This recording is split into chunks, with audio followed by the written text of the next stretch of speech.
coming up on today's episode.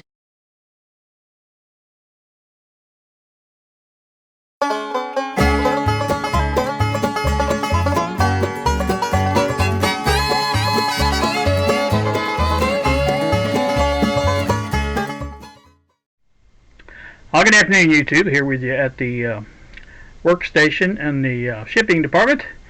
I have up on the bench something that I picked up off of Goodwill, I believe last week. This is a RCA compact digital stereo system of some sort. I'm not really sure exactly what all it does. I know it plays MP3s. I think it has a CD player on it. I believe it's AM/FM radio as well, and it does have at least, well, see, I see one USB USB port there, and I believe there's one up in there where it says, it's hard to see without the light. Let me see if I can get you some light.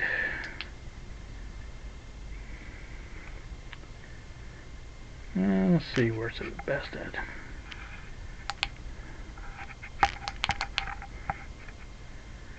There you go. There's a little bit better look at it, I think. Well, like I said, there's up in here where that black space is, where the U channel is above the gray part below the RCA. There's a port. You can see it outlined there. It says MP3 player, I believe, and there is a port on that side as well. And then there's a little push button that you can eject that port over there as well. So, not really sure all about that, but hey, that's what it says. So, like I say, this is, I gave $12 for this. It wasn't much. I think the only thing it said it did was powered on when plugged in, and that was all it was tested. So, you know, don't know exactly what I'm going to find here, but I'm sure we're going to find something. You know, we might get lucky, and this might be one of them complete working systems, who knows. But for right now, like I said, we're going to take a look at it and see exactly what the situation is, and we'll go from there. So stay tuned. Alright, we are back once again. I have taken things apart. As you can see, I do believe this is the main unit. There you can see that. Basically what I found was the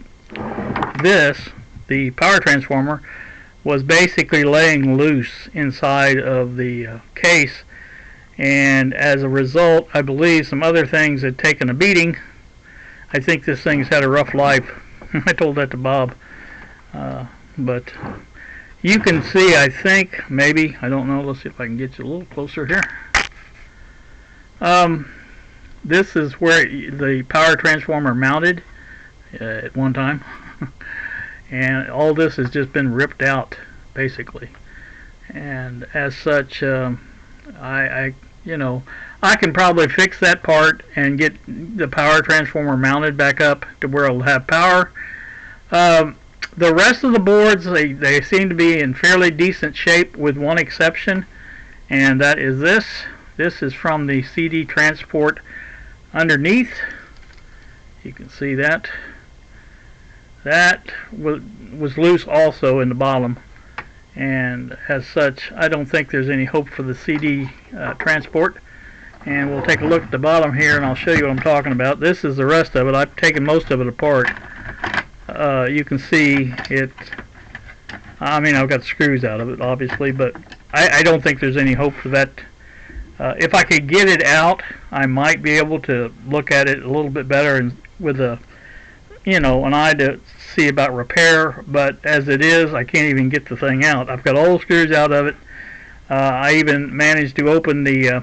There was even a CD included inside, so that was in there.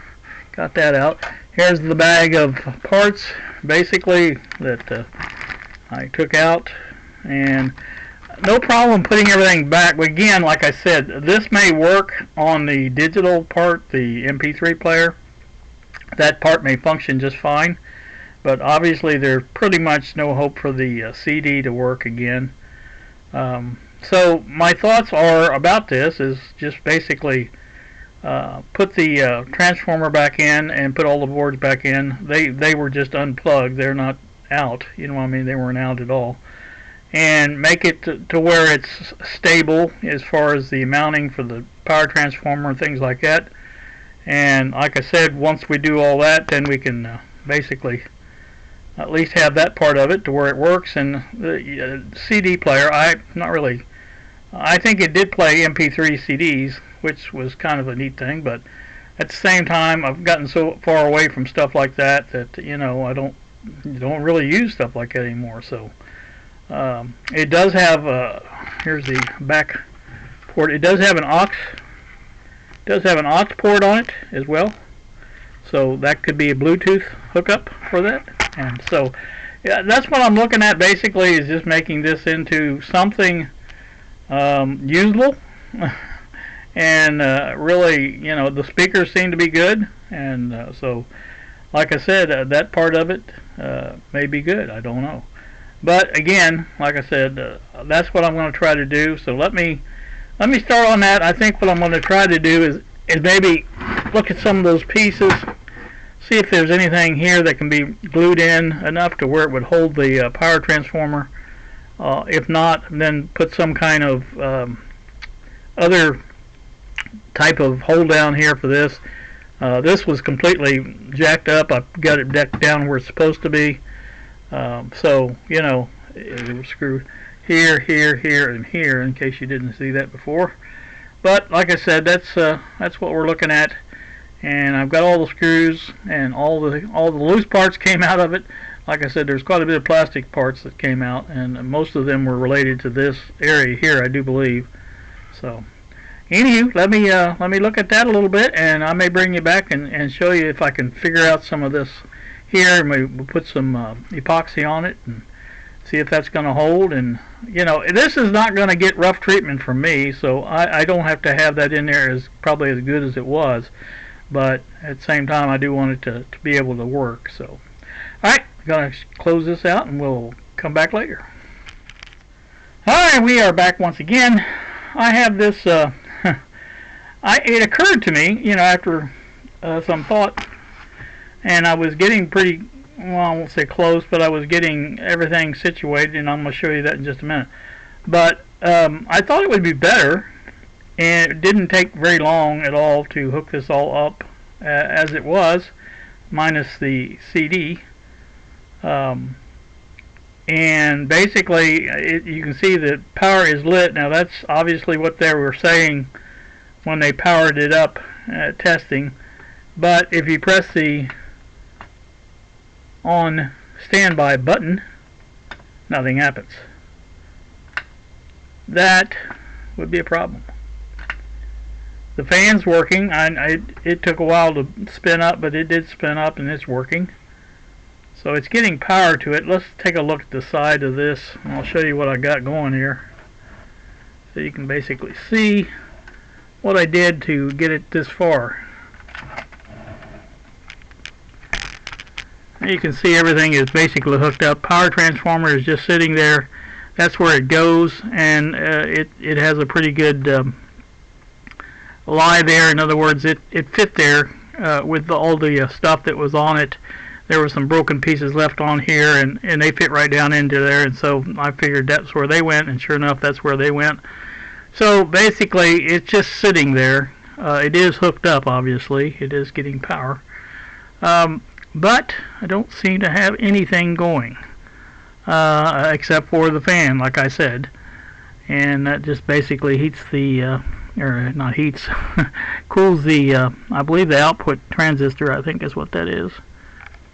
I can't be sure, but anyway.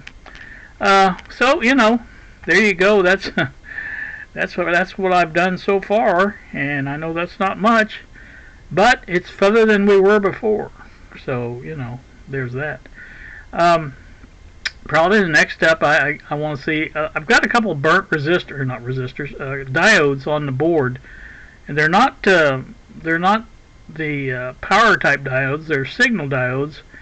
And I'll show you that in just a second. Let me get it over there to where you can see that. Okay, I think you can see over here these two diodes right there. Again, they don't appear to be, but you can see how dark it is around them, and the other side of the board is dark as well. I don't know if they've gotten fried or what, but they do not seem to be. They've gotten hot. We'll put it that way for sure. So I was noticing a couple other things. Now this board has this board down here. I think. Okay, this board down here that I'm pointed at right here. It's got an open connector there. That I believe is for the CD, and I think that may be a preamp of some kind. I'm not really sure. Maybe even the CD logic boards. I don't know. But I think that's what that's for. I don't think it has anything to do with it not operating. So again, like I said, those two diodes are the most suspicious thing. Now, again, looking at those are more like the ones I would think would be bad. Something like those.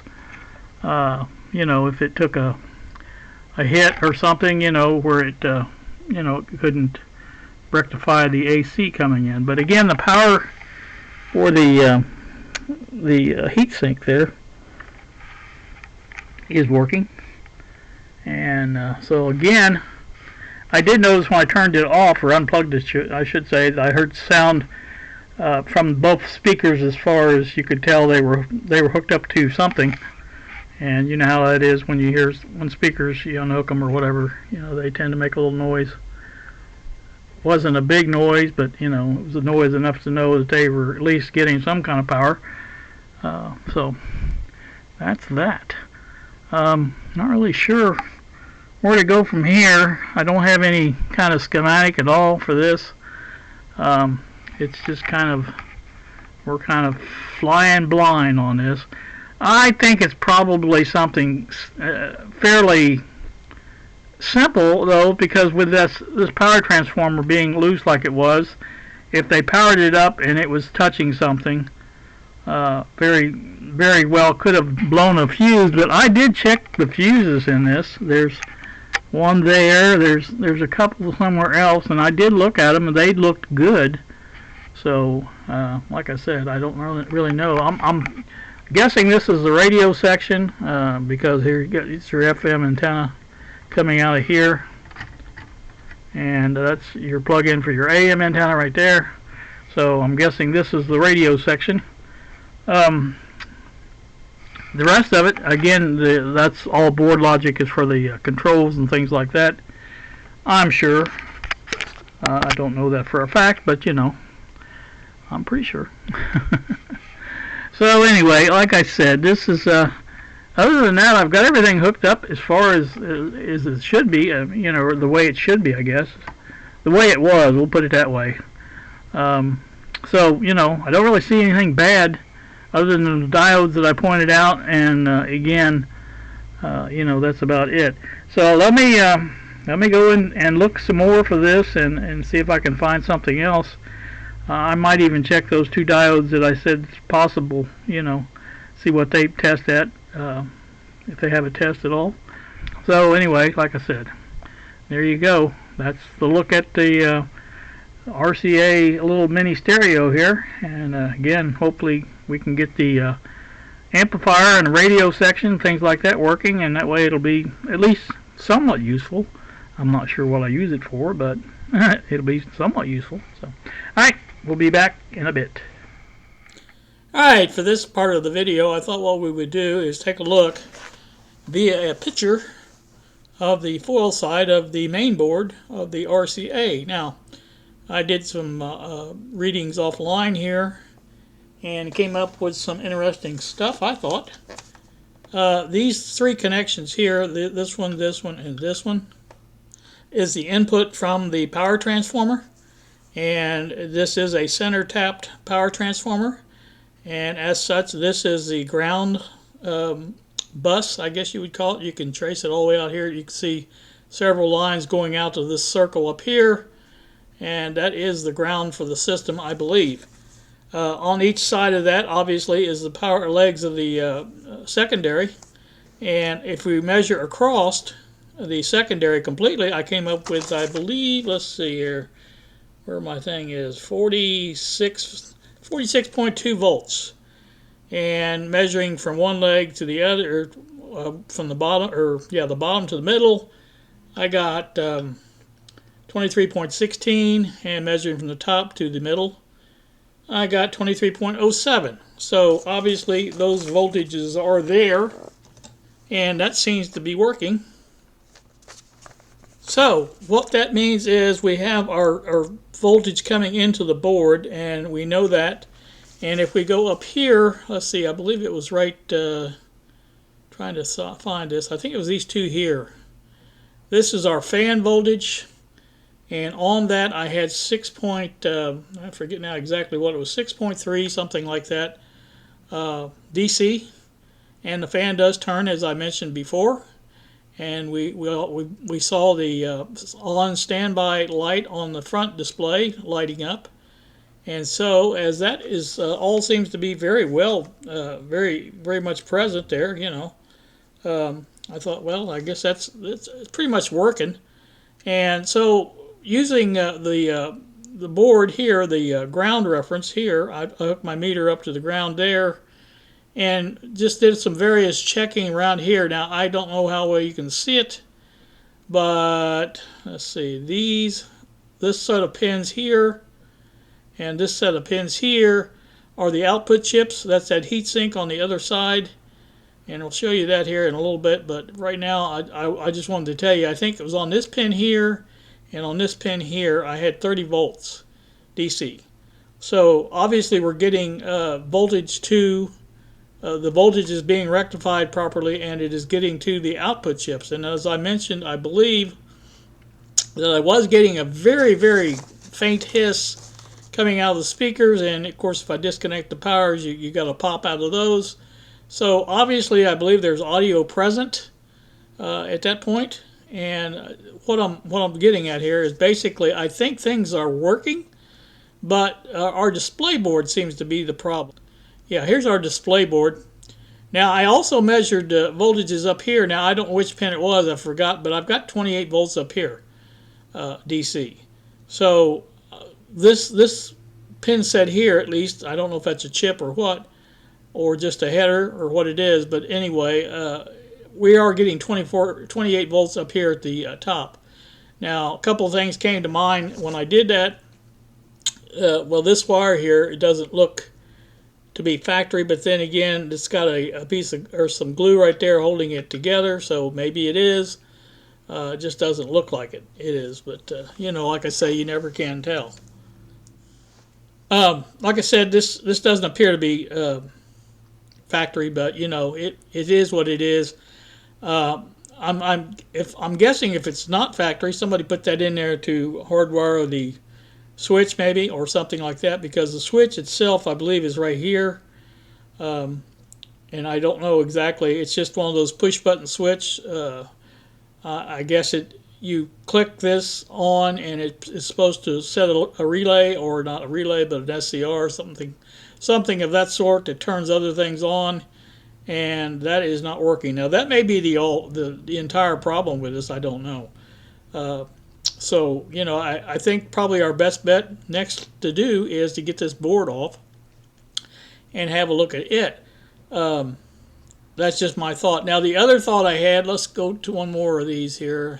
Here's our fan plug-in. That's where I said I measured 6.3 volts. There's our heat sink. Now there's one of the chips right there. You can see it. The other one is on the top, and there's two rows of pins on that. And like I said, they do measure. They do have voltage present, and I believe like I said, we do have audio. Bob asked if I could put my finger on the volume control and get some hum out of it. But this has an electronic volume control on it, and it's not easy to get to, so I haven't done that. So one of the other things I did was to measure these. As you can see there, that looks dark, and those of you that have gotten hot or something like that. Now, I did measure the voltage on those on the other side of the board, and I got on this top one across the diode, I got 30.8 volts. So that means this diode is dropping 30.8 volts. Now that seems like an awful lot for a diode like this. The one on the bottom drops 7.54 volts, which probably seems more reasonable, but even that seems a bit much to me for a signal diode. I'm just guessing on that. So, like I said, those are the facts there. Also, while I had it out, I checked these fuses, all three here. There's 1, 2, 3 fuses, and all of those checked fine. Now, I didn't bother checking the power supply here, which obviously is a capacity or higher wattage diodes, but obviously they are working because we're getting DC voltages all over the place here, and I'm sure all the filter caps are probably good, or at least good enough to make it work like it is. So not a lot on this main board here. It's just basically the connection point. Again, this is the AM/FM radio or board here that connects here, and I did take that off just so I could get a better picture of this. And I wanted to make sure I had everything that I needed to see. And so other than this problem here, my first thing to look at to me it would be that and let's go back to that again, would be this board here. I think there's 4 screws. I don't think this one's here covered by this cable, but I think there's 4 screws, and maybe we can take that. Now what that probably, I never thought about that, but probably what that is the display itself. They usually use a pin set like that, and this may be the driver for it here. But like I said, I did have 28 volts on that, so that seems to be nominal voltage for this. Again, like there's 30 volts on the outputs of the output chips, so that seems to be a nominal type voltage for this to make it work. All these connections, I double checked all the connections, made sure they were good and secure. Everything seemed to be good and secure. And so as such, I think first order of business is to, number one, figure out what makes this turn on and how it turns off, and be able to do that. If there's a way of, and I don't know if these are all connected. I think it's just these 4 here are the switch. I believe it when you tap that switch, it takes and puts makes these go. It may be this one here. I don't know, but anyway, when you tap that switch, it just momentarily puts contacts between this and here and this one here, and that makes it latch whatever device is making it work. And I think if that device is not working, then that would make to me anyway, a good thing that it's not, shows that it's not that's the problem, because, and that's the only thing I can see. So again, I'm going to consider it because of that glue. I'm going to consider that be factory, and that's just a jumper. Sometimes they do post production, and so anyway, that's that. So I think that's as far as we're going to get today on this, because, like I said, this video has gotten long enough with just the introduction and everything. So I think for next time, maybe I'll take take this board off and look and see what we've got for switches. See if there's any way of hardwiring that SCR or TRIAC or whatever is used for that particular latching device, and go from there. So you guys have a great day. Thank you so very much for watching, and we will see you.